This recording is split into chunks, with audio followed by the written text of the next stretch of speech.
Donc une nouvelle fois, comme j'ai déjà dit juste à la fin du cours, c'est vraiment un grand plaisir de recevoir Pascal,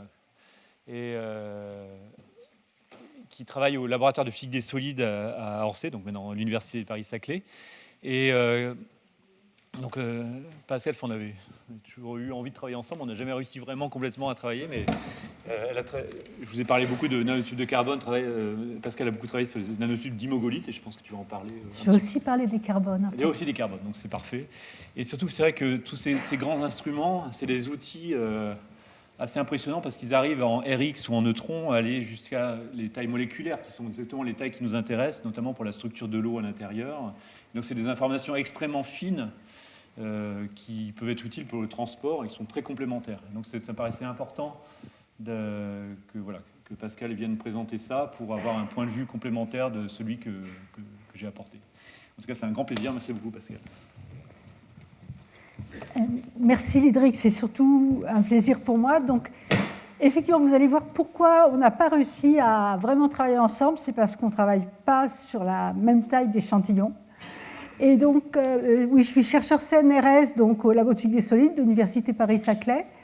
Et je vais vous parler d'eau confinée dans des nanotubes, de nouvelles phases, de dynamique et de diffusion, mais de l'aspect échantillon macroscopique. Je présenterai des résultats de la littérature et puis aussi des résultats obtenus avec mes collaborateurs, que je remercie déjà ici. Donc, au laboratoire pour les aspects surtout des diffusions des rayons X, Erwan Penot et Stéphane Rouzière. Stéphane Rolls à l'ILL pour tous les aspects diffusion des neutrons. Et Gilberto Teobaldi pour certaines simulations numériques. On a aussi collaboré sur la RMN avec Pierre Lévitz, mais là je ne vous montrerai pas de résultats. Et enfin, je voudrais remercier les 3 doctorants qui ont participé aux travaux que j'ai présentés, Mohamed Salah Amara, Geoffrey Monet et Ariana D'Angelo. Donc, attendez, je vais mettre un minuteur parce que je ne me suis pas chronométrée. Donc...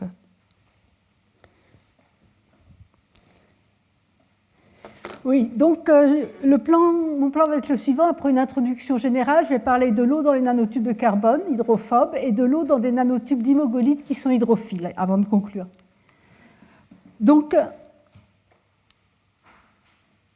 d'abord, quand on étudie des fluides aux échelles nanométriques, on peut avoir 2 types d'approches. Donc, celle d'étudier des nanocanaux individuels, et ça demande souvent de développer des dispositifs expérimentaux originaux, comme celui-là qui avait été réalisé par Alessandro Siria et Lydric Boquet, où ils pouvaient étudier le courant au travers d'un nanotube unique.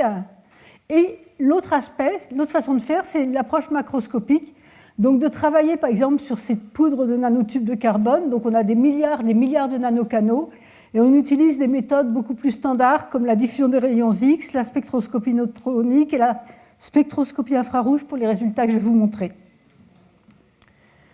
Donc, quand on fait des expériences de physique, on doit se demander à quelle échelle on va travailler. Donc, pour les rayons X, la diffraction des rayons X, les échelles spatiales, c'est entre 1 et 100 angstrom. Donc, on regarde les structures atomiques et, dans le cas qui nous intéresse, les structures atomiques et les structures des milieux poreux.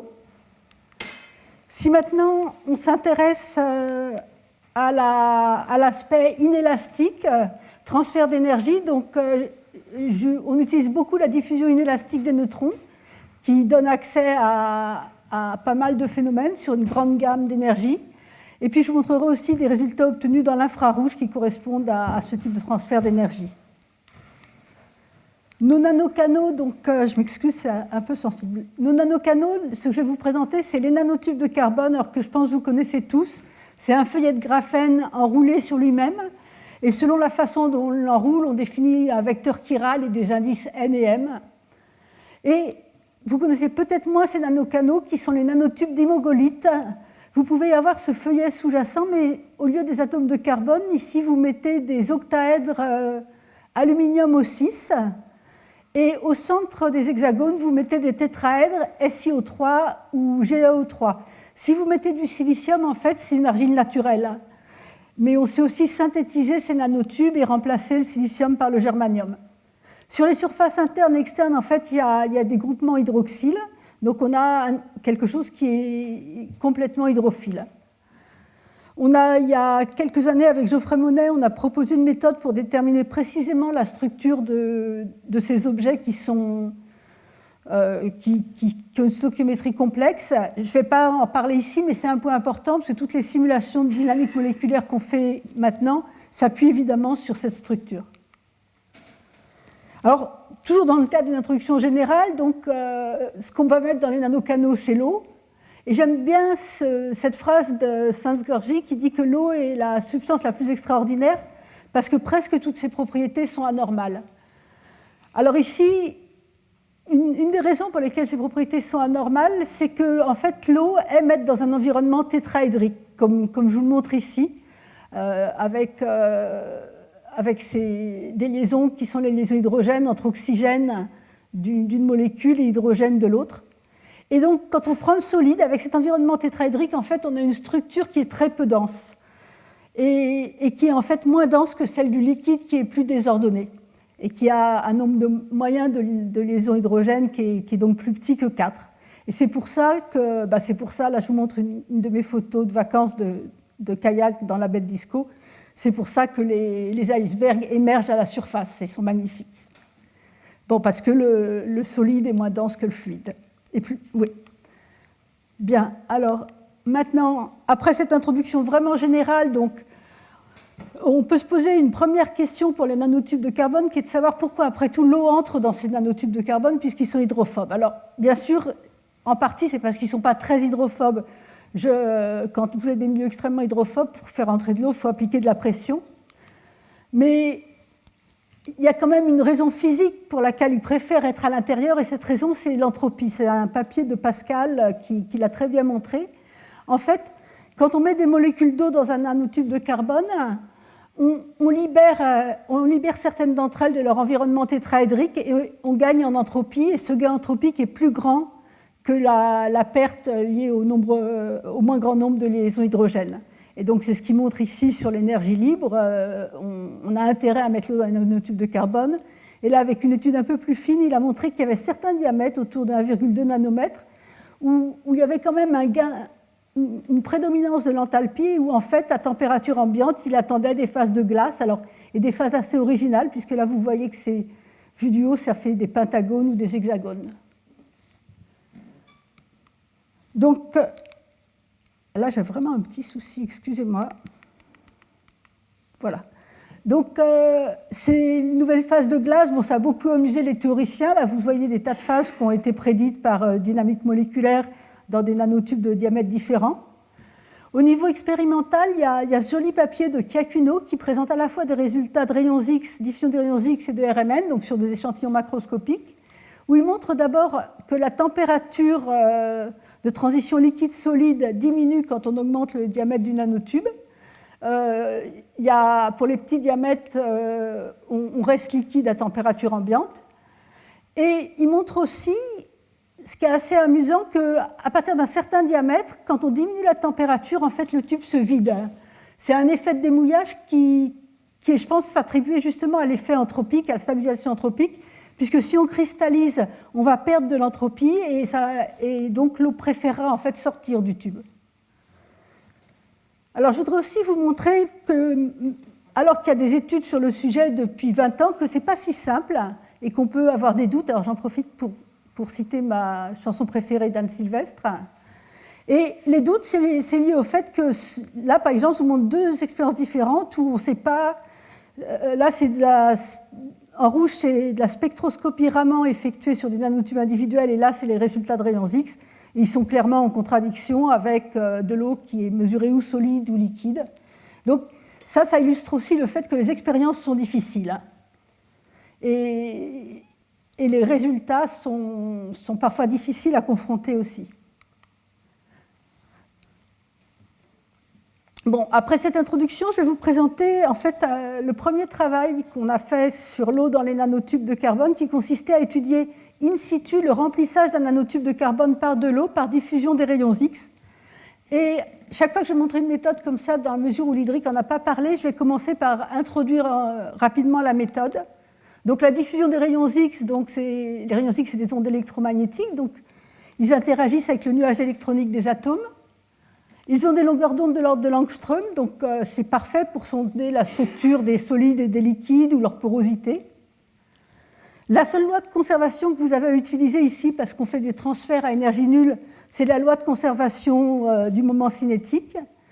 Et on définit comme ça le vecteur d'onde, qui est la différence entre le vecteur d'onde incident des rayons X et son vecteur d'onde final. On va travailler en fait dans l'espace de Fourier. L'amplitude de diffusion, c'est la transformée de Fourier de la densité électronique. Et l'intensité diffusée, c'est son module au carré. Alors, les rayons X, là, vous avez une des premières images de rayons X qui a été réalisée par 2 collaborateurs de Max von Laue sur sa suggestion, sur un cristal de zinc blind en 1912. Et vous voyez là des pics très fins parce qu'on est dans l'espace réciproque. Le vecteur d'onde, c'est des angstroms-1, c'est l'inverse d'une distance. Quand on a des pics fins, ça veut dire qu'on a un ordre à longue distance. Vous verrez que dans les nanotubes de carbone, où il y a une longueur latérale qui est limitée, on a des signaux qui sont beaucoup plus larges. Et là, je vous présente ce qui, je pense, est le cliché le plus célèbre de l'histoire en rayons X, que beaucoup de gens connaissent. C'est ce cliché numéro 51 de Rosalind Franklin pour l'ADN. Et j'avais préparé un exposé qui me passait même au niveau d'élèves de lycée, où on peut très simplement le lire, voir ici qu'on a 2 hélices et avec l'extinction qu'il y a ici, montrer quel est le déphasage entre les hélices, trouver les distances entre les paires. En fait, on peut lire les rayons X d'une façon amusante aussi. Mais là, je vais passer à ce que nous, on a fait là en diffraction des rayons X sur des nanotubes de carbone. Alors, on les a d'abord oxydés à l'air à haute température pour les ouvrir, pour pouvoir y mettre de l'eau. Et là, je vous présente notre diagramme de diffraction, donc de référence sous vide, sans rien dans les nanotubes. Vous avez l'intensité en fonction du vecteur d'onde. On a des pics qui sont larges, ce n'est pas des pics de Bragg, mais qui sont quand même bien définis. Et en fait, c'est parce que les nanotubes s'organisent sur un réseau hexagonal bidimensionnel. Donc, on indexera les pics par 2 indices de Miller. Et comme on est à des vecteurs d'onde assez petits, c'est-à-dire à des distances assez grandes, en fait, on peut ne pas tenir compte des positions exactes des atomes et utiliser une approximation homogène pour décrire la diffusion. Et dans ce cas-là, on arrive à des formules extrêmement simples. Donc ici, il faut intervenir des fonctions de Bessel. Et on peut donc faire des calculs analytiques très simples. Là, c'est la simulation de la diffraction qui marche très bien à partir de cette formule. On a trouvé qu'on avait des tubes de diamètre 7 angstroms et environ 30 tubes par fagot. Alors maintenant, qu'est-ce qui se passe quand on met de l'eau? Donc on avait, ça c'est une expérience de laboratoire, mais ça peut aussi être fait en synchrotron. Mais on avait donc ici un système qui nous permettait de mettre les nanotubes sous pression saturante de vapeur d'eau. On envoyait les rayons X qui sortaient d'une anode tournante, des rayons X monochromatiques ici. Et derrière, on avait un détecteur indé. De la position sur le détecteur, on déduit le vecteur d'onde KF, et KF moins KI nous donne le vecteur d'onde Q. Donc on a intensité en fonction de Q. Et vous voyez que l'intensité diminue quand on augmente le temps, c'est-à-dire quand on attend, c'est-à-dire au fur et à mesure qu'on remplit les nanotubes. Alors pour quantifier ça, on a défini un facteur pour chaque pic qui est le ratio entre l'intensité au temps t moins l'intensité au temps 0 renormalisé par l'intensité au temps 0. Et on voit pour les 4 premiers pics comment ça évolue en fonction du temps. Maintenant, pour modéliser, on est parti déjà des résultats de dynamique moléculaire. Quand on a fait cette expérience, qui était la première sur le remplissage des nanotubes, en fait, il y avait déjà 10 ans de simulation de dynamique moléculaire qui sont résumés dans ce papier.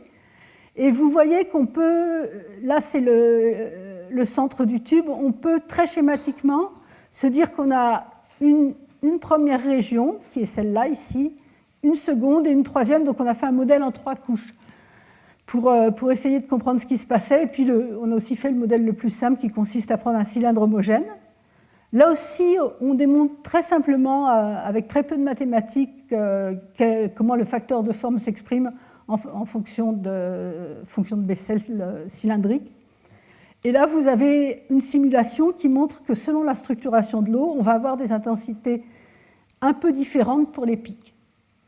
Donc, ce à quoi on a joué, c'est à rendre compte au mieux de nos données expérimentales avec ces 2 modèles.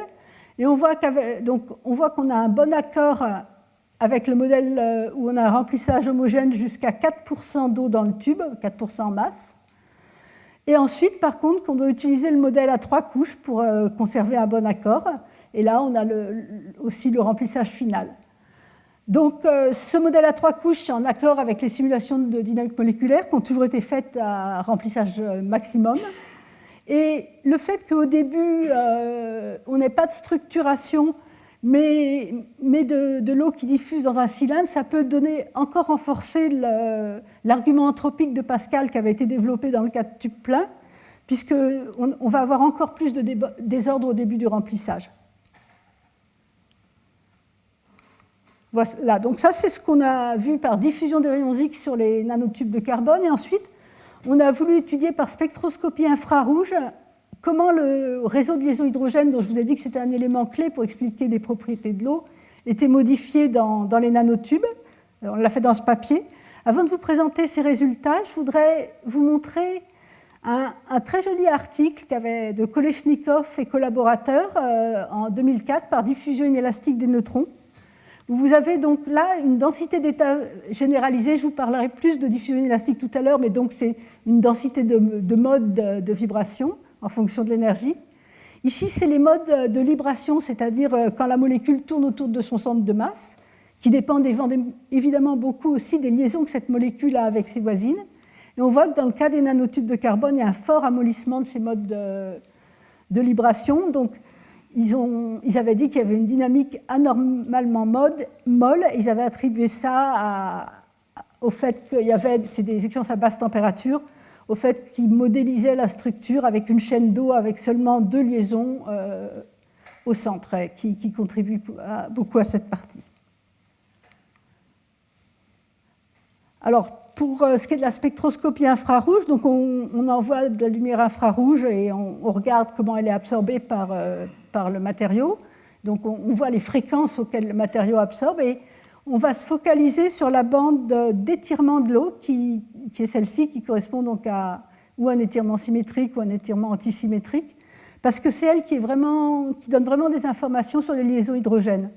En effet, si une molécule a pas mal de liaisons hydrogènes avec sa voisine, la constante de raideur à l'intérieur de la molécule va diminuer puisqu'il y a des interactions entre l'oxygène négatif ici et puis l'hydrogène positif à côté. Donc on diminue cette constante de raideur et on diminue la fréquence de la bande du mode de libration, du mode d'étirement, pardon.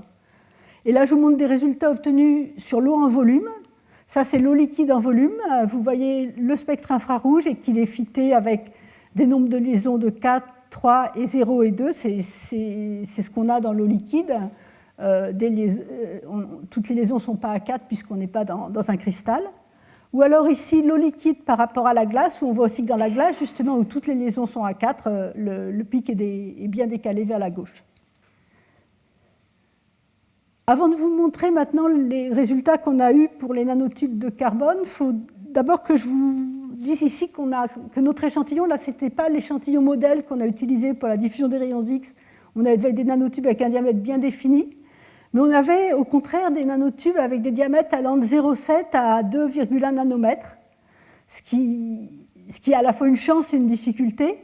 Et pour se dépatouiller avec les résultats, donc on a utilisé aussi cet article de Hoba qui avait montré que, en faisant des isothermes d'absorption de l'eau, avec des nanotubes de diamètre 1 nanomètre et 2 nanomètres, qui avait montré que l'eau s'absorbait d'abord dans les nanotubes de plus petit diamètre, ce qui est aussi d'ailleurs en accord avec les calculs énergétiques de Pascal. Donc là, voici nos résultats expérimentaux. Je vous les montre à 2 valeurs du RH, c'est-à-dire la pression d'eau sur la pression de vapeur saturante de l'eau, 30% et puis 100%. On les a obtenus au synchrotron soleil sur la ligne L, où on peut faire de l'infrarouge. Le synchrotron soleil, c'est sur le plateau de Saclay. Vous pouvez aussi faire évidemment de la diffraction, du XANES, enfin, énormément d'expériences différentes en utilisant les rayons X. Ici, quand on voit ce spectre-là et qu'on le compare à celui de l'eau, on se dit qu'on a une partie de l'eau qui est très peu liée, à qui manque beaucoup de liaisons hydrogènes, puisqu'on est à haute fréquence, et une partie qui ressemble étonnamment à la glace. Donc on a interprété ça de la façon suivante en disant que l'eau Pellier, ça correspondait en fait aux chaînes indées dans les nanotubes de diamètre 0,8 nanomètres qui a été décrite par Humer, et que cette eau solide, c'était la glace qui est prédite par Pascal à cause du gain anthropique pour certains diamètres. Ensuite, quand on est à remplissage total, donc ces tubes sont remplis, mais on se met à remplir les gros tubes. Et on a beaucoup plus d'eau non liée, et on a aussi de l'eau qui a vraiment un aspect liquide. Donc l'eau qui a vraiment un aspect liquide, c'est celle à l'intérieur des plus gros tubes. Et cette eau non liée, en fait, c'est l'eau à la surface de la couche externe, avec typiquement une liaison hydrogène qui pointe vers le nanotube et donc qui n'interagit pas avec d'autres molécules d'eau. Donc voilà la vision qu'on avait à partir de la spectroscopie infrarouge. Alors, quel est l'intérêt par rapport à ce qui a quand même suscité un tel engouement pour l'étude de l'eau dans les nanotubes de carbone, qui est le transport de masse ultra rapide dans les nanotubes de carbone? Alors je reviens sur deux articles qui s'appuient justement pour expliquer ce transport ultra rapide sur les liaisons hydrogènes modifiées. D'abord l'article fondateur, celui de Humer, où vous avez des chaînes d'eau dans des nanotubes de petit diamètre, et la moindre densité de fluctuation se transmet tellement bien qu'on a un transport ultra rapide. Et puis cet article de Joseph et Aluru, où en étudiant différents types de surfaces, c'est des articles de simulation de dynamique moléculaire, il a pu montrer le rôle crucial de ces molécules d'eau qui regardent la paroi, dans la couche de déplétion près de la paroi, pour augmenter la vitesse du front d'eau. Donc, ce qu'on peut dire, c'est qu'avec nos expériences, on confirme qu'il y a bien ce type de modification du réseau de liaisons hydrogènes. Donc, de ce point de vue-là, ça conforte ces articles. Pour autant, ça ne veut pas dire que c'est une des raisons du transport ultra rapide de l'eau. Il y en a d'autres, probablement, elles jouent toutes en même temps. Donc, je vais rappeler les autres, mais que l'Hydric a déjà présenté dans ses cours. Il y en a un qui est l'incommensurabilité entre la structure de l'eau et le potentiel qu'elle voit quand on courbe un réseau de graphène. Il y a une friction oscillante induite par les phonons. Il y a un article qui montrait que des phonons longitudinaux pouvaient apporter une augmentation de 300% du transport. Et il y a ces études de Sophie Marbach, Lidric et collaborateurs aussi qui ont regardé les effets d'oscillation pour augmenter le transport. Et enfin, il y a le résultat très récent de Kavokin et collaborateurs sur les fluctuations, sur une friction induite par des fluctuations quantiques, sur une friction quantique induite par les fluctuations. Donc, on voit qu'il y a beaucoup de travail théorique et de simulation pour comprendre les propriétés de l'eau et différentes causes possibles, sûrement sans doute qui jouent toutes probablement une partie du rôle. Et que c'est aussi une longue histoire à rebondissement, puisque le premier article, c'est 2001, et la découverte de la friction quantique par Kavokin, Anne-Laure Boquet et Lidric Boquet, c'est 2022. Donc là, je vais terminer sur les nanotubes de carbone en reprenant un peu ce que je vous ai dit. D'abord, on s'était demandé pourquoi l'eau pénétrait dans les nanotubes et comment elle s'y structurait. Alors, la littérature a bien insisté sur le rôle de l'entropie.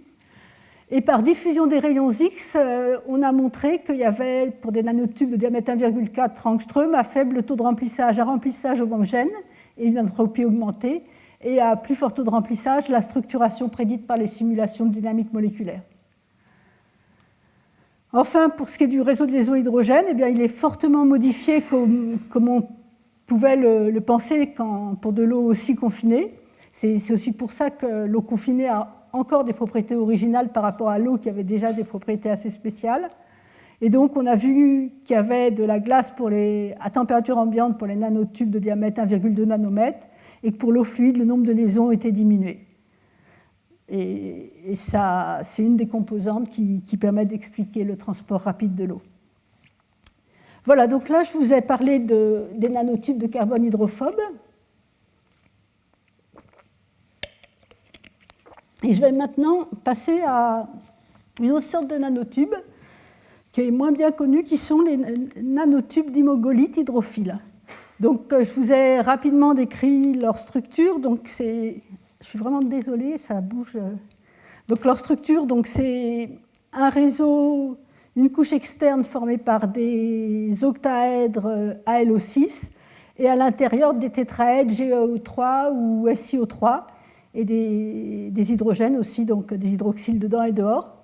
Je vais vous présenter des résultats qu'on a obtenus dans les nanotubes de germanium, à base de germanium, qui sont publiés ici, et d'autres qui sont dans les nanotubes à base de silicium, qui sont en cours d'écriture. Hop. C'est pas facile, hein?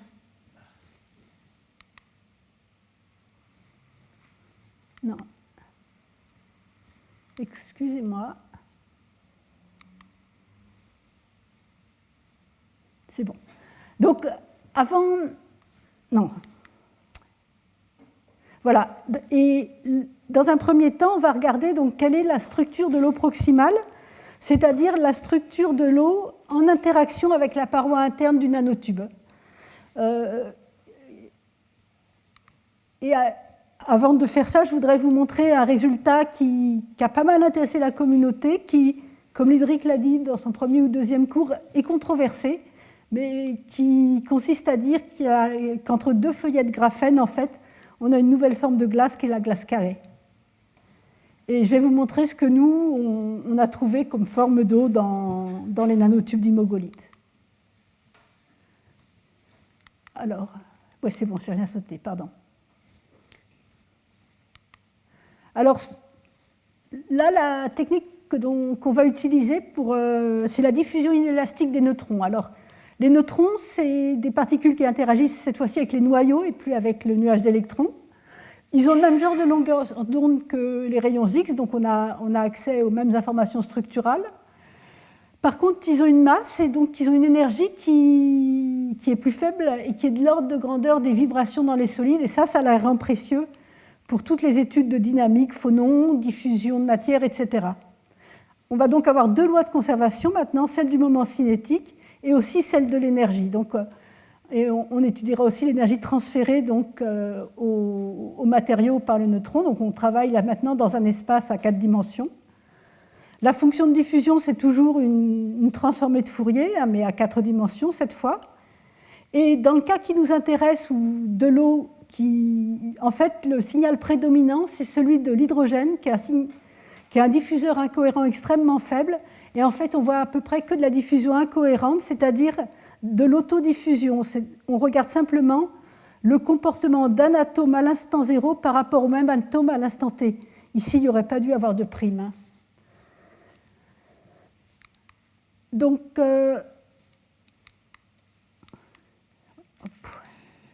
là, je vous montre une des premières expériences qui a été faite avec la diffusion élastique des neutrons, parce que c'est des techniques qui sont des techniques bien assises. Hein. Là, on fait les expériences dans le réacteur de neutrons ILL à Grenoble. Donc la première expérience ici, où avec un cristal d'aluminium, ils avaient mesuré l'intensité en fonction de l'énergie transmise. Là, c'est l'énergie nulle. Donc ils mesurent des modes, des phonons à énergie non nulle. Et là, ils ont tracé la courbe de dispersion, fréquence en fonction du vecteur d'onde. Ici, on a un mode acoustique. Nous, on va pas mal utiliser, ce qu'on a principalement utilisé, voilà, c'est un spectromètre à temps de vol. Alors, le principe est le suivant. On envoie des neutrons de longueur d'onde fixée sur un échantillon, mais on l'envoie par bouffée. C'est-à-dire qu'ils arrivent à un instant T à l'échantillon. Et on regarde à quel instant ils arrivent sur le détecteur. En fonction donc de la distance entre l'échantillon et le point sur le détecteur, on calcule une énergie. Et on a donc l'énergie du neutron final, donc l'énergie transmise à l'échantillon. Et avec la position sur le détecteur aussi, on calcule un vecteur d'onde et on obtient donc ce genre de diagramme, énergie en fonction du vecteur d'onde. Là, vous avez la diffusion élastique et là, vous avez un phonon.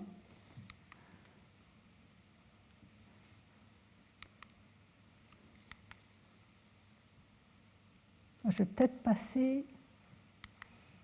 Non, c'est bon.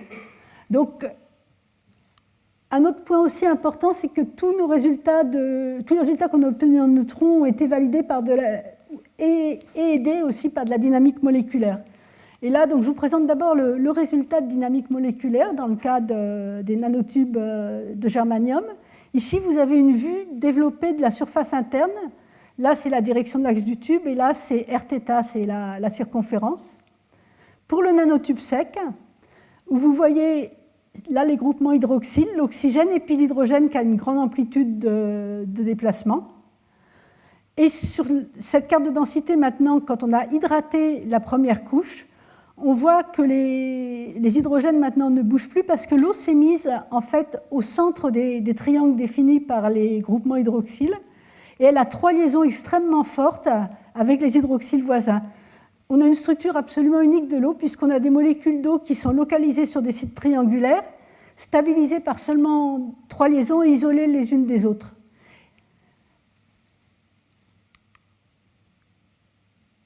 Alors, ça, c'est ce que prédit la simulation. Pour vérifier que la simulation était bonne, en fait, on a mesuré tout le spectre en énergie de nos échantillons. C'est-à-dire on a intégré la fonction de diffusion S de Q et d'oméga sur Q. Pour le nanotube sec, pour le nanotube hydraté, on a comparé expérience et théorie, mode par mode, pour comprendre d'où venait chaque mode. On a obtenu un très bon accord. Ça, je ne vais pas le détailler ici, parce que ça prendrait 20-25 minutes. Mais ça a véritablement montré que les prédictions de dynamique moléculaire étaient correctes. Et autre chose intéressante au niveau expérimental, ça a été qu'on a regardé ce qui se passait en fonction de la température pour cette couche d'eau sur la surface interne de l'hémogolithe.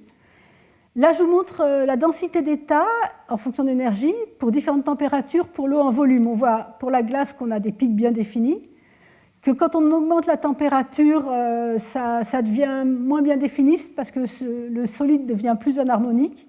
Et enfin, quand on a la transition liquide, la structuration est complètement différente. Et pour la couche d'eau, en fait, on voit qu'elle ne change absolument pas de 10 degrés K à 300 degrés K. Donc, en fait, elle forme un solide harmonique jusqu'à 300 degrés K. Donc, c'est vraiment une couche qui est très originale.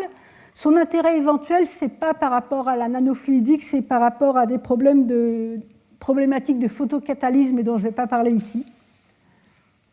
Là, comme on voulait parler de structure, de dynamique en confinement, je vais passer aux nanotubes de plus petit diamètre, donc où on passe d'un diamètre de 2,8 à un diamètre de 1,5 en remplaçant le germanium par le silicium, pour voir ce que ça change pour la structure de la couche d'eau proximale. Et là aussi, je vous montre d'abord les résultats de dynamique moléculaire. Là, cette fois-ci, c'est de la dynamique moléculaire classique, fait avec le modèle phénoménologique qui est très utilisé pour les argiles. Vous voyez ici les profils de densité radio en fonction profil de densité en fonction du rayon pour différents taux de remplissage du nanotube pour l'eau. Là, c'est le centre du tube et là, c'est la paroi. On voit qu'on commence par remplir la première couche. Après, la deuxième couche remplit un peu. Ensuite, première et deuxième couche sont remplies. Ensuite, il y a plus d'eau au centre du tube. Et si on regarde ici sur ces coupes de nanotubes qui sont effectuées en prenant une coupe qui passe par le centre du nanotube et qui a une certaine épaisseur, donc ça, c'est le diamètre du tube, et là, c'est sa hauteur. On a mis les probabilités de densité atomique. Vous voyez, là, c'est le nanotube avec ses groupements hydroxyles ici. Et on voit que l'eau, à faible taux de remplissage, se met entre les groupements hydroxyles dans les sillons qui sont vides, là. Et que ça va même jusqu'à la deuxième couche. Une partie de la deuxième couche aussi est structurée. Et bien sûr, l'eau au centre du tube ne l'est plus du tout. Donc là, on a une vision d'une eau qui est structurée selon l'axe Z à cause de la présence de ces sillons. Pour le prouver, on a pu utiliser dans ce cas la diffusion des rayons X. Alors, je vous montre l'image d'un nanotube sans eau. Vous avez une période qui est 8,45 angstroms. Et en diffraction, ça se traduit par l'apparition d'un pic qu'on appelle 0,02 à 4 pi sur T qui correspond, dont l'intensité en fait est et la transformée de Fourier de la projection de la densité électronique sur l'axe Z. Donc ça, c'est ce qu'on simule et ça, c'est ce qu'on mesure. Donc on mesure bien l'existence de ce pic. Quand on ajoute de l'eau, on voit bien que la densité électronique projetée selon Z va être modifiée.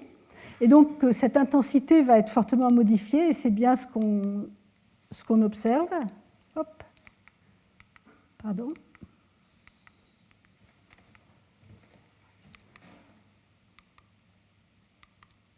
Voilà, c'est bien ce qu'on observe. On voit une diminution de l'intensité jusqu'au moment où on se met à remplir le centre du tube, où là l'eau n'est pas structurée, donc où ça ne joue plus, mais au début, donc, on a une forte diminution d'intensité qui est liée à cette structuration de l'eau le long de l'axe Z.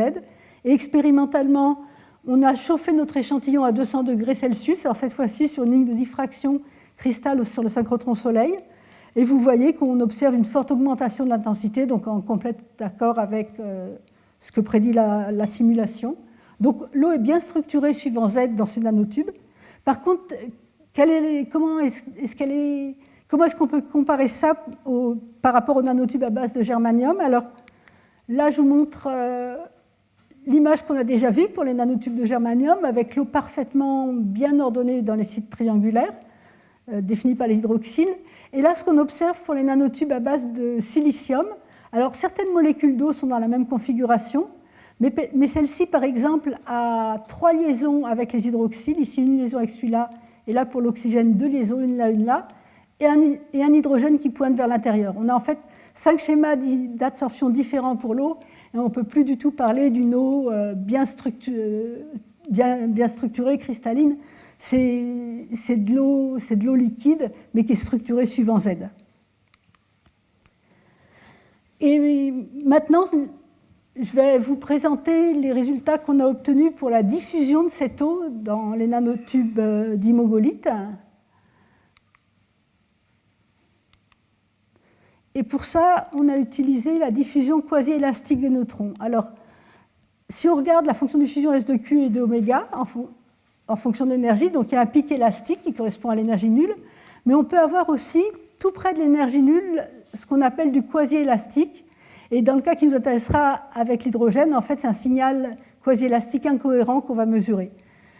Et si par exemple on prend l'exemple du mouvement brownien, qu'on écrit sa fonction d'autocorrélation, avec quelques petites approximations mineures, on arrive à la seconde loi de Fick, dont une solution physique pour le cas qui nous intéresse est connue. Ça permet de calculer la fonction de diffusion quasi-élastique incohérente.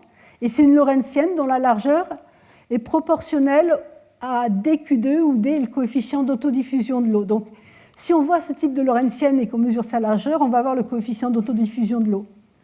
Par contre, si je prends l'exemple d'une diffusion balistique, c'est-à-dire sans frottement, je vais avoir une fonction de diffusion extrêmement différente par sa forme.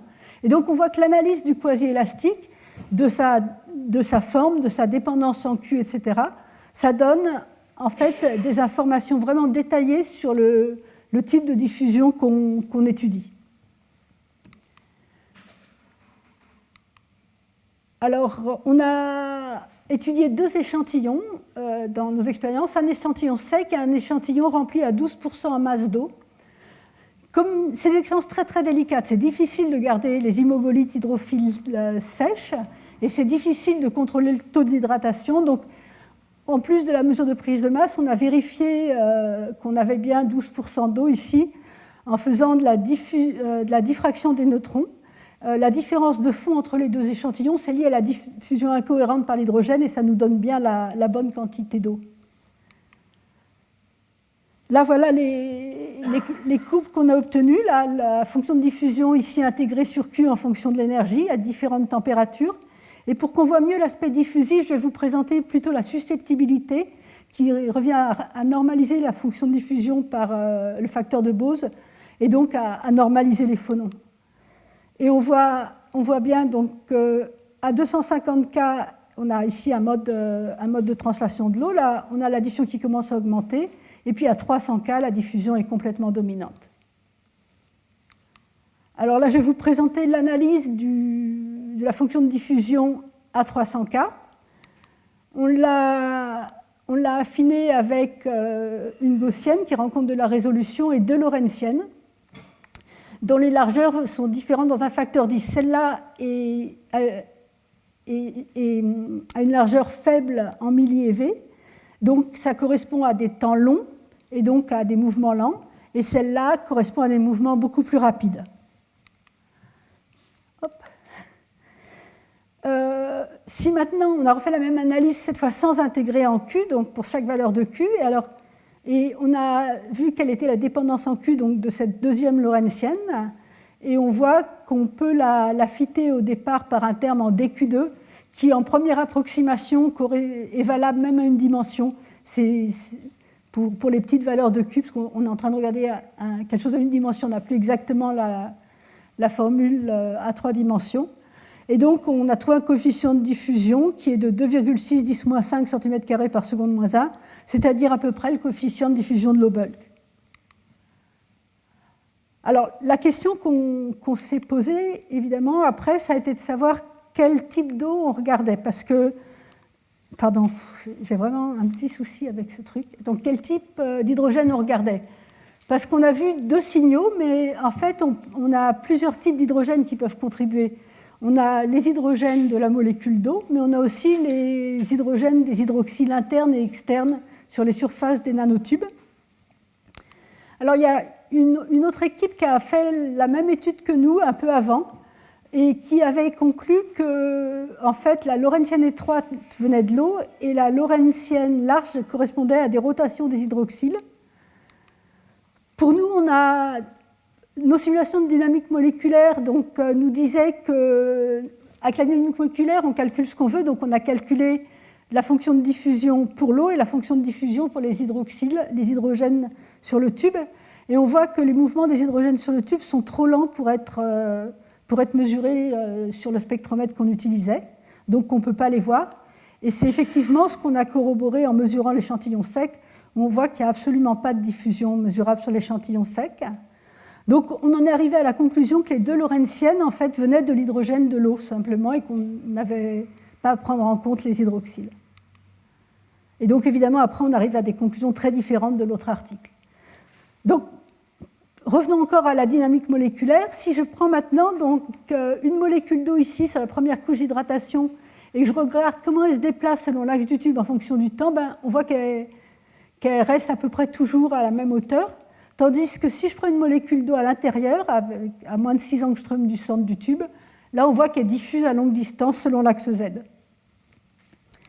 Là, il y a une autre image qui... Pardon.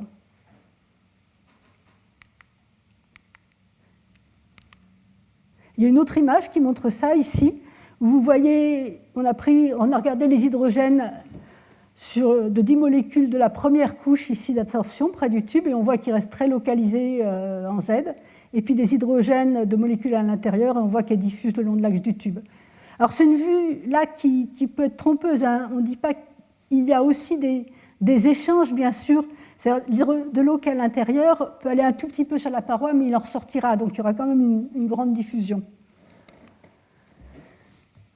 On a tracé le déplacement carré moyen, c'est-à-dire la valeur moyenne du déplacement U carré pour les eaux qu'on va appeler lentes et rapides, donc en fonction du temps, en dynamique moléculaire. Et le modèle d'Einstein à une dimension nous dit qu'il varie comme 2 fois le facteur de diffusion fois le temps. Et c'est ce qu'on a reporté ici, ça marche très bien. Donc, on voit que les molécules d'eau rapides ont un facteur de diffusion de 3,2 10-5 cm² seconde moins 1. Et en fait, c'est en bon accord avec ce qu'on a mesuré, surtout si on a en tête que le modèle qu'on a utilisé pour l'eau, le modèle SPCE, c'est un modèle qui a tendance à surestimer les coefficients de diffusion. Alors maintenant, le dernier point qu'on a voulu regarder, c'est ce que prédisait la dynamique moléculaire pour le S de oméga qu'on avait mesuré expérimentalement. Donc, là, c'est nos résultats expérimentaux sur les deux lorentziennes. Et là, la simulation de ce S de E pour les hydrogènes dans la première couche d'hydratation et pour ceux à l'intérieur du tube. Et on voit, ça passe vite. Donc pour cela, on voit qu'on a une seule lorentzienne et avec une largeur qui est en très bon accord avec l'expérience. Et pour l'autre, on a 2 lorentziennes, parce que les molécules à l'intérieur peuvent aussi faire des excursions sur le bord du tube, et celle qui correspond au mouvement rapide à cette largeur, qui est aussi en très bon accord avec l'expérience. Donc, ce bon accord expérience-simulation, ça nous fait penser qu'on a su bien décrire l'eau dans les immogolites. Et je vais résumer là l'ensemble des résultats que je vous ai présentés. Donc, pour la structure de l'eau proximale, donc, en utilisant de la dynamique moléculaire couplée à la diffusion inélastique des neutrons, pour les nanotubes à base de germanium, on a une couche d'eau solide jusqu'à 300 K qui a une structure très particulière. Et pour les nanotubes à base de silicium, on a une couche d'eau liquide mais qui est structurée selon l'axe Z. Et c'est un résultat original en ce sens que ce type d'étude a déjà été fait sur pas mal de mésoporeux, mais la plupart des mésoporeux ont une structure amorphe pour leur surface. Et l'intérêt des nanotubes d'immogolite, leur originalité, c'est qu'ils ont une structure cristalline. Donc on peut avoir ce type d'effet justement de mise en ordre sur la première couche. Et pour ce qui est de la diffusion, donc on a vu qu'il y avait 2 types d'eau. L'eau de la première couche, qui a principalement une diffusion restreinte sur la circonférence, qui est assez lente, et l'eau de la deuxième couche, qui hélas ne correspond qu'à 5% en masse des 12% d'eau qu'on avait mis, mais qui, elle, diffuse à longue distance avec un coefficient de diffusion qui est à peu près celui de l'eau en volume. Donc maintenant que je vous ai présenté un peu tous ces résultats, je vais arriver à ma conclusion générale. Donc, d'abord, j'ai vraiment un gros souci avec ce truc. Voilà. D'abord, j'étais venue ici pour vous parler de méthode globale. Donc, j'espère que je vous ai montré que c'était intéressant, les méthodes globales. Donc, je reprends un peu ce que j'ai montré là, les résultats de Kyakuno qui donnaient le diagramme de phase de l'eau dans les nanotubes de carbone en fonction de leur diamètre par diffraction des rayons X et aussi par RMN. Nos résultats sur la structure de l'eau, que ce soit dans la structuration dans les nanotubes de carbone ou la structure dans les nanotubes immogolites. Les informations qu'on peut obtenir sur la modification du réseau de liaison hydrogène ou par diffusion inélastique des neutrons, comme l'a fait Kolesnikov, ou comme on l'a fait par spectroscopie infrarouge. Et enfin, nos résultats que je viens de vous montrer sur la diffusion de l'eau dans les nanotubes à base de silicium, par diffusion quasi-élastique des neutrons et dynamique moléculaire, on voit qu'il y a seulement l'eau au centre qui diffuse très rapidement, aussi vite que l'eau bulk, disons, le long de l'axe du tube. Ce n'est pas les coefficients de diffusion, bien sûr, des nanotubes de carbone.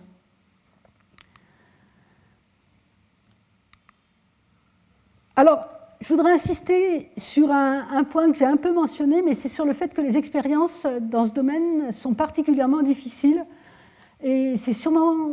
Alors, je ne dis pas ça du tout par rapport aux gens des simulations numériques, Anne-Laure, mais il y a beaucoup de publications de simulations numériques et peu de publications expérimentales, parce que souvent, on se casse les dents pendant 3-4 ans à essayer d'avoir, par exemple pour les expériences macroscopiques, des échantillons qu'on maîtrise en termes de phase parasite, de distribution de diamètre.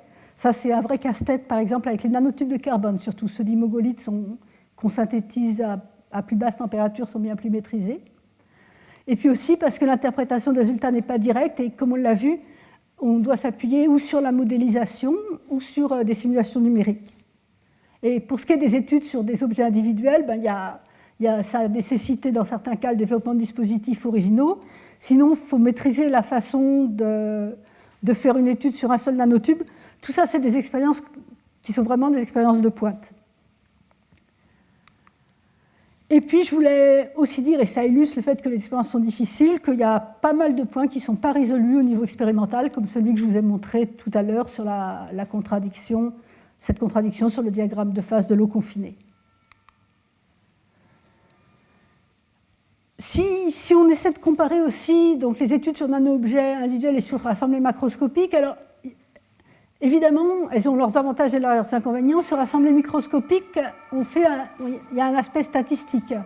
Donc l'avantage, c'est qu'on va gommer un nano-objet pas représentatif, un peu anormal. Mais évidemment, et c'est exactement la contrepartie de l'avantage, s'il y a des nano-objets qui ont des propriétés originales mais qui sont en faible quantité, on va les rater.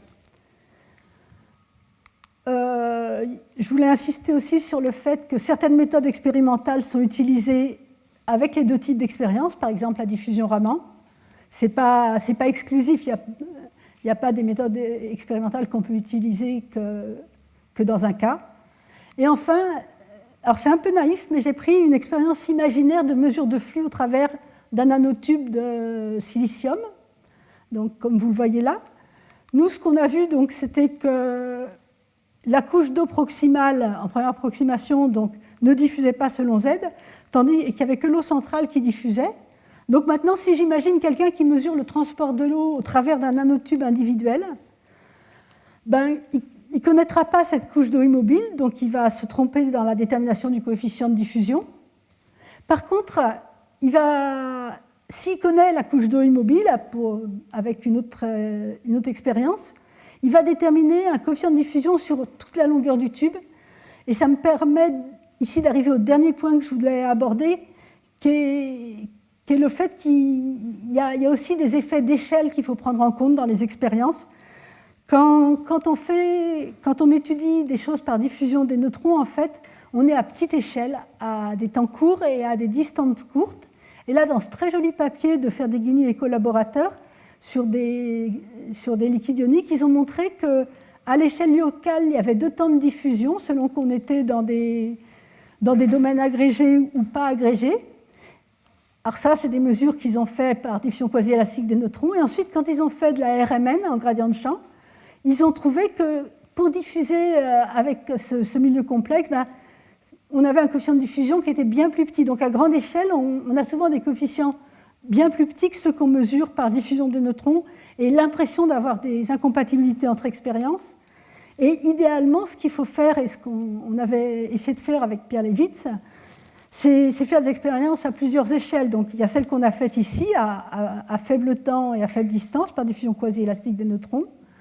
Et puis ensuite, ce qui est intéressant, c'est de regarder ce qui se passe par RMN, par relaxométrie RMN, par RMN en gradient de champ, c'est-à-dire d'aller à plus grandes échelles. Par exemple, on peut imaginer que peut-être à des plus grands temps, on va avoir des échanges très importants entre la couche d'eau proximale et la couche d'eau interne et que tous les résultats seront différents.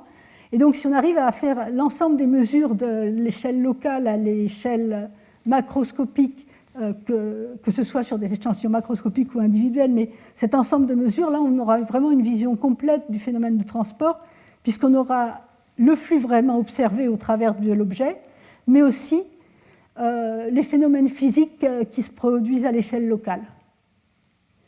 Et je vais terminer par ça en vous remerciant.